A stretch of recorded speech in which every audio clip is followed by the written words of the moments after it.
Fala pessoal, tudo bem com vocês? Jogaço em Bragança Paulista, mas uma noite péssima, trágica da defesa tricolor. Aliás, o time até melhorou na atitude, mas segue jogando mal e desorganizado. O Rogério Ceni passa a sensação de estar perdido. Vamos falar sobre esse jogo? Chega mais, eu sou o Chico Garcia, inscreva-se no canal e vamos juntos!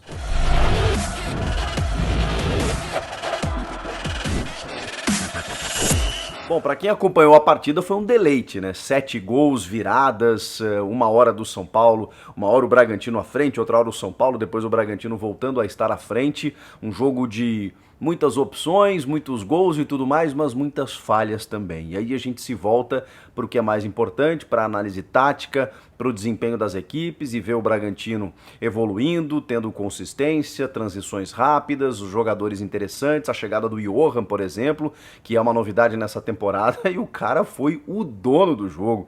Fez golaço, deu assistência, foi eleito melhor em campo. Um cara que não conseguia ser aproveitado no Atlético Mineiro, pelo vasto elenco que tem o Atlético Mineiro, chega no Bragantino e já se torna uma referência nesse começo de ano aí, tendência aí com bons valores que tem o Braga de fazer mais uma ótima temporada. E já o São Paulo, impressionante. São 3 jogos e 1 pontinho conquistado.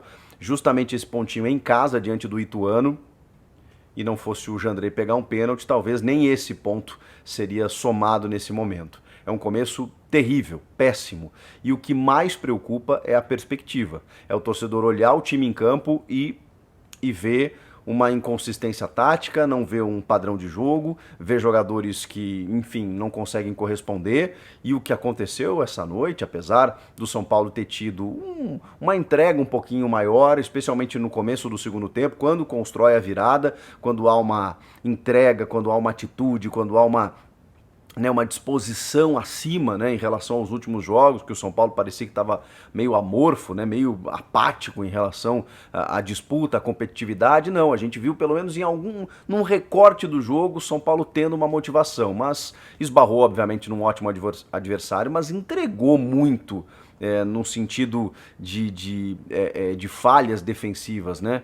Bom, primeiro gol, o Miranda, que mais uma vez tentou sair jogando e acabou, sendo surpreendido. Já tinha acontecido contra o Ituano, com o Ailon, em que ele é obrigado a fazer uma falta e olha, por pouco não tomou um cartão vermelho, porque o Ailon avançava, entrava na grande área e poderia ter feito o gol. No caso do Arthur, ele não pegou o Arthur, porque o Arthur é muito rápido.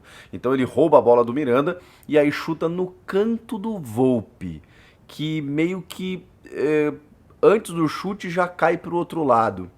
Eu não quero aqui demonizar nenhum tipo de jogador, obviamente, mas eu acho que está muito claro e não acho que ele tenha tido tanta culpa assim nos outros gols, como alguns falaram que houve bolas defensáveis ou mais um golaço que ele toma do meio da rua.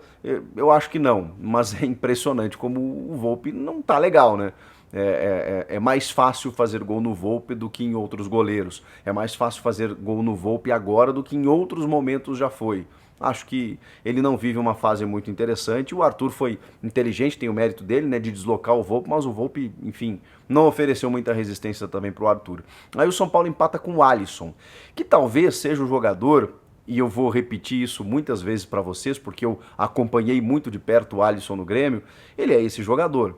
Ele é um cara que aparece muito pro jogo, é muito participativo, ele se entrega, ele briga, ele por vezes é premiado por conta dessa dedicação dele. Quando o árbitro anula o seu gol e depois tem a validação do VAR, ele beija o escudo, ele vibra, ele movimenta os companheiros. Esse é o Alisson, é um cara irresignado, intransigente, mais ou menos como o Luciano, desde que chegou ao São Paulo, que não consegue ter sequência, não consegue jogar, mas quando joga, quando se entrega, é um pouco do espírito que às vezes falta no São Paulo e em outros jogadores. O Alisson tem esse espírito. E até acho que está entregando taticamente, Hoje ele foi escalado numa função que ele se acostumou a jogar aberto pelo lado direito e não esquerdo, Rogério, como fora contra o Ituano. O time teve o seguinte, o Miranda e o Arboleda, que teoricamente é a melhor dupla de zaga, mas, meu Deus do céu, como deram espaços, marcaram a distância os jogadores do Bragantino, tão rápidos e tão velozes. Igor Vinícius na direita, tendo mais uma oportunidade, né, para, enfim, o Rafinha dar uma descansada, na esquerda o Reinaldo, e aí o meio de campo jovem, Nestor, Thales Costa e Gabriel Sara. O Gabriel Sara, que havia jogado aberto pela direita, não aberto, né, porque lá estava o Nicão, mas mais à direita nesse tripé, desta vez jogou um pouquinho mais à esquerda e às vezes mais centralizado, meio que como um meia armador. E o Rigoni, não como centroavante, mas muito menos como um ponta, porque ele não é um ponta, mas um segundo atacante, fazendo o ataque junto com o Caleri, aí sim um camisa 9 que está na sua carteira de trabalho lá, profissão centroavante. O Caleri, quando recebe uma bola em condições, ele consegue finalizar. Inclusive o gol da virada foi dessa forma. Mas vamos tentar ir na ordem cronológica, né? O Alisson pelo lado direito, ele até aparece pisando na área nesse gol que ele marca, chegando à frente do Cleiton, mas começou o jogo jogando pela direita, o São Paulo de novo com dificuldades criativas, né? E o Bragantino marcando alto, como havia marcado o primeiro gol, tentando uma transição rápida, tirando o São Paulo meio que de uma zona de conforto, né? Que poderia daqui a pouco trocar a bola com mais facilidade, não conseguiu.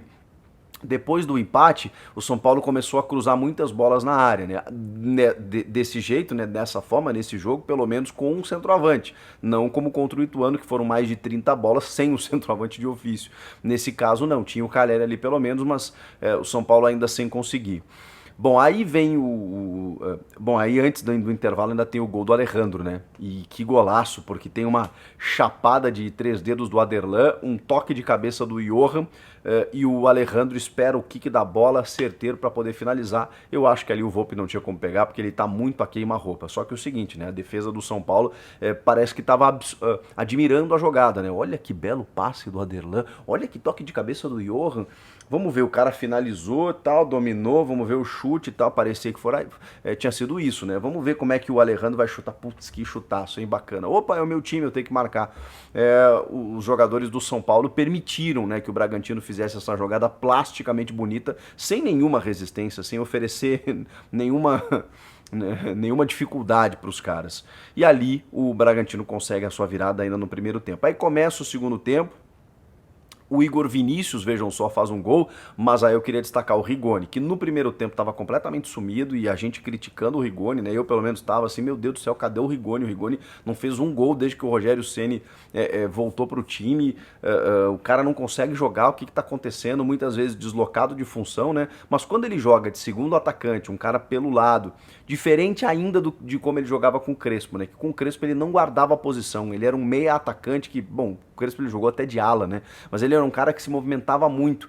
Se você der liberdade para o Rigoni vai buscar opções. E ele finaliza, obriga o Cleiton a fazer uma defesa difícil, a bola sobra na linha ali, o Igor Vinícius faz a virada. Depois, na sequência, o próprio Rigoni cruza de novo e o Caleri faz o gol da virada. Aí sim a virada. Enfim, ali o São Paulo meio que tem o seu melhor momento no jogo. Parece que volta para a partida, tá mais com ímpeto, com vontade, com não sei o que e tudo mais. E aí o Johan me mete aquela bola na gaveta e coloca um banho de água fria nos planos do tricolor. E depois, em mais uma jogada pelo lado esquerdo, o Gabriel Novaes, cria de Cotia, entra no meio da defesa e só desloca o Volpi, que ali nada pôde fazer também. A defesa do São Paulo teve apagões desde o começo da partida. E por mais que o São Paulo tivesse equilibrado o jogo em alguns momentos, eu queria entender algumas situações. Estava até tentando ouvir a coletiva do Rogério Ceni, estou atualizando aqui o canal do São Paulo, mas ele está demorando tanto para falar, e isso é praxe do Rogério, né? O Rogério demora muito tempo para ir para a entrevista coletiva, eu não sei se ele fica lá analisando, conversando com os jogadores, analisando números e tudo mais, mas enfim, isso é papo para esta sexta-feira aí com mais desdobramentos, porque ele colocou o Igor Gomes e tirou o Igor Gomes, 37 minutos depois. A menos que tenha uma explicação física ou por conta da Covid, né, que ele voltou depois da Covid nesse jogo junto do Thales Costa, eu não sei, eu não consigo entender. Por mais que você tenha errado ao colocar o jogador, por mais que o jogador tenha errado no jogo, isso nunca é legal. Isso nunca é legal. Eu queria entender o que aconteceu nessa mudança. O Rodrigo Nestor, Acho até que o Gabriel, quando entra bem, mas porque o Nestor não consegue ser nem um primeiro volante, digamos assim, combativo, e nem está conseguindo ser um volante construtor. Acho que o Thales até entregou um pouco mais, e o Sara meio perdido ainda nesse começo de ano, muito diferente do Sara que foi na temporada passada. O Luan tá fazendo muita falta um meia armador e falta um volante com muito mais intensidade ali para poder fazer essa condução de jogo e até com mais velocidade, né? Para o São Paulo ter um pouquinho mais de intensidade mesmo e de rapidez nos movimentos. A verdade eu não consigo entender esse São Paulo. Se uma hora é um 4-4-2, ou um 4-2-3-1, ou um 4-3... ou um 4-5-2, não, 4-5-2 não dá, né? Mas uma linha de 4 com 3 jogadores de meia e os dois laterais na linha de 4, né? Mais os 3 meias e 2 atacantes. Não, aí tem o Alisson ainda pelo lado direito, né? Um 4-3-3, né? Na verdade, né? Porque o Alisson pela direita, o Rigoni, que não é um ponta necessariamente, né? Mas é um segundo atacante com o Calleri e esses 3 jogadores de meia.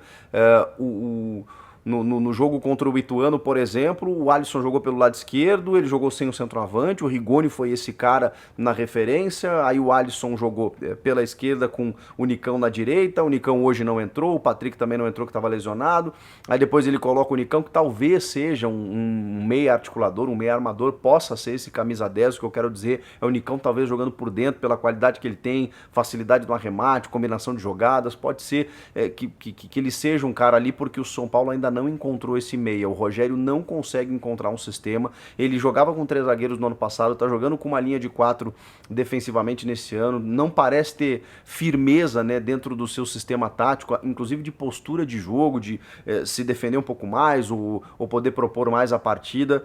Eu vejo o Rogério muito bagunçado, muito perdido, e a gente fica olhando o São Paulo jogar e vê volúpia em alguns momentos do jogo, e vê entrega e não vê nada consistente, não vê, a gente espreme e não vê um padrão, não vê uma cara, não vê uma, opa, isso aqui tem a cara do Rogério, opa, tô gostando do jeito que o Rogério escala esse jogador nessa função. Não, cada jogo ele troca. Então a gente tá com uma dificuldade de entender o que é esse São Paulo. Tá ruim. Os números deles são terríveis.